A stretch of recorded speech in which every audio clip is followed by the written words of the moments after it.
톰 크루즈와 그의 딸 수리 크루즈가 함께 있는 모습이 대중에게 공개된 건 2013년이 마지막이었습니다.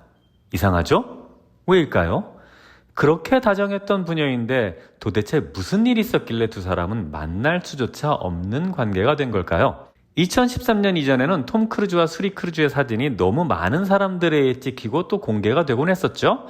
한국에서도 상당히 많은 사진이 공개되었고 덕분에 수리는 아주 어린 나이부터 유명 인사가 되어 있었으니까요. 특히 엄마 아빠를 닮아서인지 용모도 아주 빼어나 인기가 많았습니다. 그런데 이제는 그런 수리가 아빠 톰 크루즈와 있는 모습을 볼 수도 없고 수리는 어느덧 14살이 되었네요. 여러 리포트들에 의하면 크루즈는 사실 그의 딸 수리를 만나는 것이 금지되어 있다고 합니다.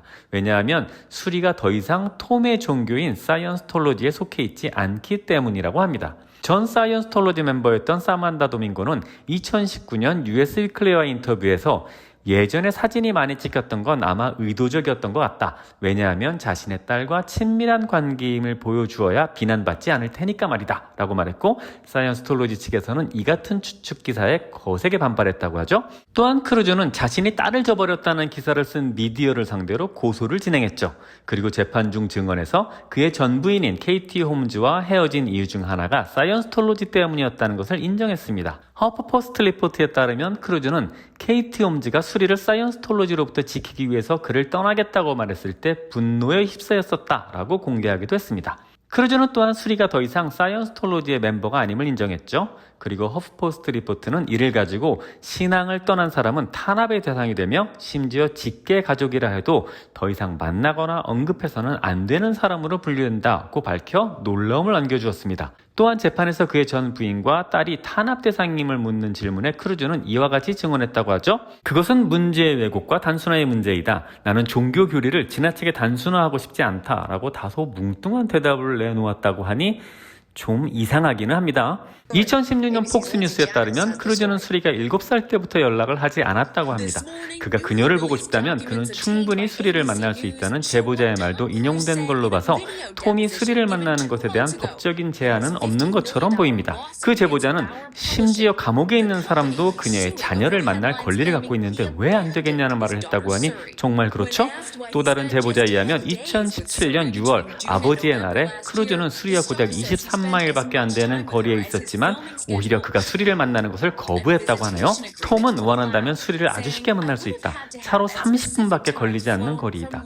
그의 스케줄이 아무리 바쁘다고 해도 한두 시간의 시간도 못 내는 것은 아니다 라고 말해 톰이 오히려 수리를 외면하고 있다고 밝혀주었습니다. 위의 증언들과 기사들로 봐서는 톰 크루즈는 수리를 종교적 교리로 인해 외면하고 있는 것으로밖에 생각할 수 없을 것 같네요.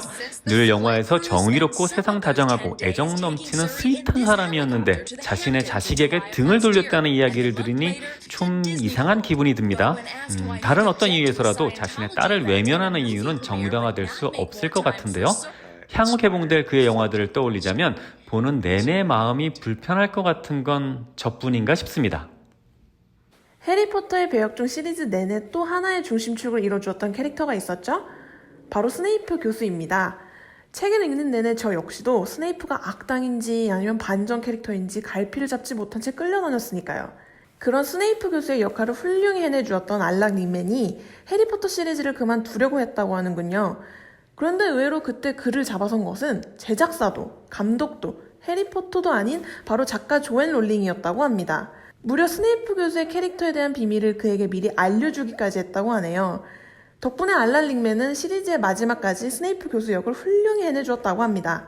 첫 해리포터 시리즈에서 2편 연속으로 사악한 모습을 드러내주었던 스네이프 교수 역의 알란 링맨은 더 이상 시리즈에 대한 애정을 느끼지 못하고 있었다고 합니다. 왜냐하면 그에게 스네이프 교수의 캐릭터는 변화라고는 없는 밋밋한 캐릭터로 느껴졌기 때문이었다고 하네요. 그래서 그는 커다란 성공에도 불구하고 시리즈를 떠나야겠다고 생각했고 그 순간 J.K. 롤링은 그에게 스네이프 교수에 대한 비밀을 알려주고 그가 즐겨 쓰던 항상이라는 단어 뒤에 숨은 깊은 뜻을 그에게만 알려주기도 했다고 합니다.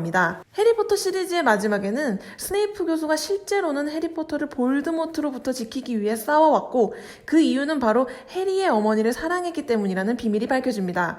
책과 영화에서 덤블도어 교수가 해리의 어머니인 릴리를 향한 스네이프 교수의 마음을 알고서는 그에게 묻죠. Lily, after all this time,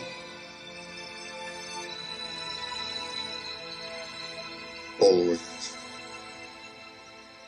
릭맨은 힛픽스와의 인터뷰에서 롤링이 그에게 스네이프에 대한 아주 작지만 채워지지 않은 정보 하나를 남겼다고 말하며 이는 내가 스네이프라는 캐릭터를 단순히 사악한 캐릭터가 아니라 좀 더 복잡한 캐릭터라는 것을 알게 해주었고 더 나아가서 이 이야기가 모두가 생각하는 것처럼 단순하지 않을 것 같다는 생각을 갖게 해주었다. 혹시 그녀가 3-4권의 책이 나왔을 때 내가 첫 번째 영화를 촬영했다는 것을 기억한다면 그녀를 제외하고는 그 누구도 어떻게 이야기가 진행될지 아무도 몰랐다는 말이다. 그렇기 때문에 그녀에게는 내가 무언가를 아는 것이 매우 중요했을 것이고 난 그녀가 준 작은 힌트로 인해 이야기의 뒤편에 대한 기대로 연기를 지속할 수 있었다 라고 인터뷰를 마무리 지었습니다. 안타깝게도 2016년 릭맨이 세상을 떠난 후 한 팬이 롤링에게 릭맨에게 스네이프에 대해서 무슨 말을 해주었는지 물었던 적이 있는데요. 그때 그녀는 당시 난 알란에게 항상이라는 단어 속에 어떤 의미가 담겨 있었는지 말해주었다 라고 밝히기도 했습니다. 좋은 작품은 늘 좋은 사람들을 필요로 합니다. 영웅은 악당이 멋질 때 더 멋져 보이는 법이니까요. 그런 의미에서 알란 릭맨을 알아보고 작가로서 스포일러까지 감행하며 그를 잡아두었던 조앤 롤링도 꽤 대단해 보입니다.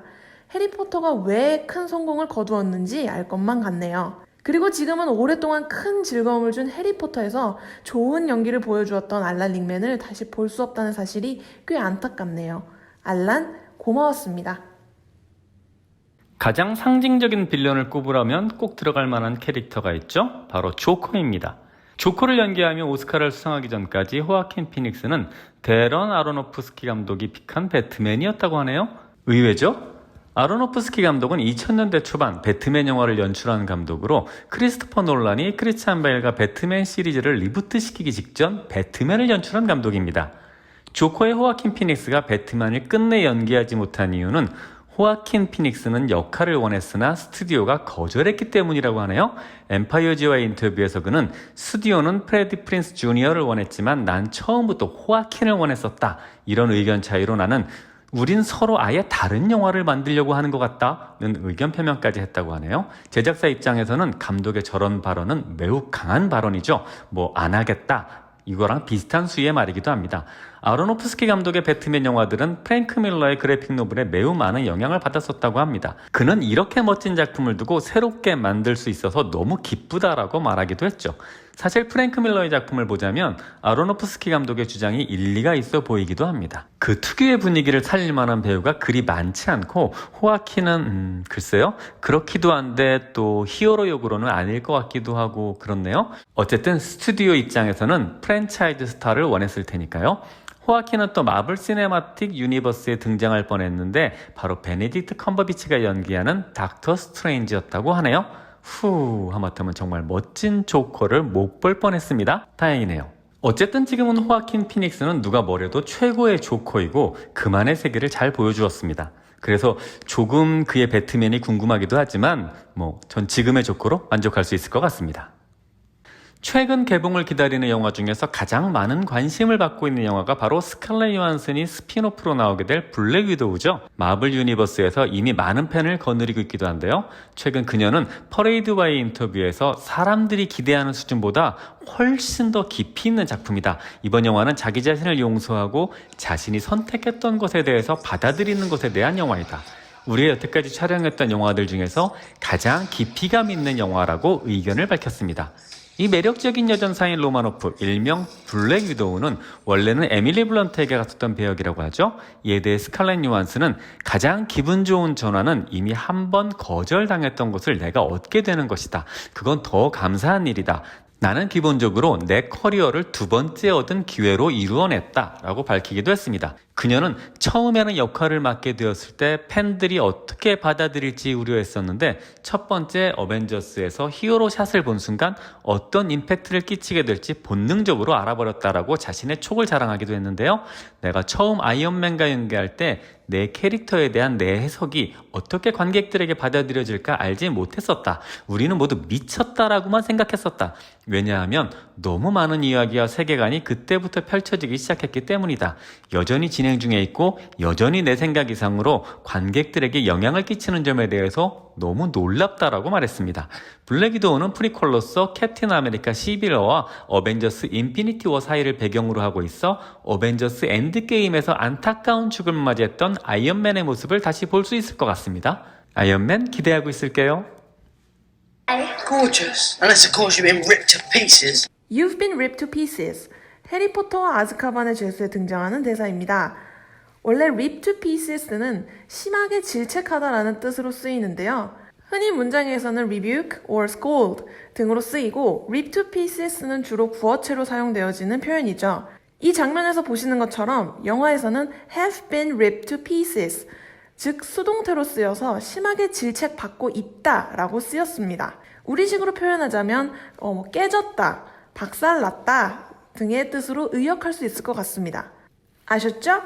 오늘의 표현은 깨졌다, 박살났어의 have been ripped to pieces 였습니다. 로버트 다우니 주니어의 스파이더맨 홈커밍 출연료는 1,500만 달러, 우리 돈으로 약 180억이었다고 하네요. 15분 정도의 스크린 타임으로 계산하면 1분당 100만 달러, 약 12억 정도를 번 셈입니다. 그런데 그거 아세요? 로다주는 아이언맨을 찍기 전까지는 약물과 알코올 중독으로 헐리우드에서 거의 지워져 버린 상태였었고 재정적으로는 파산 직전에 몰려 있었습니다. 그런데 우연한 기회에 아이언맨이라는 기회가 왔고 잡았죠? 지금은 헐리우드에서 가장 영향력 있는 배우로 손꼽힙니다. 지금 어렵더라도 용기를 잃지 마세요. 곧 좋은 일이 있을 거고 당신은 그걸 잡을 수 있을 겁니다. 여러분도 한 주간도 곳곳에서 수고하셨고 함께해 주셔서 고맙습니다.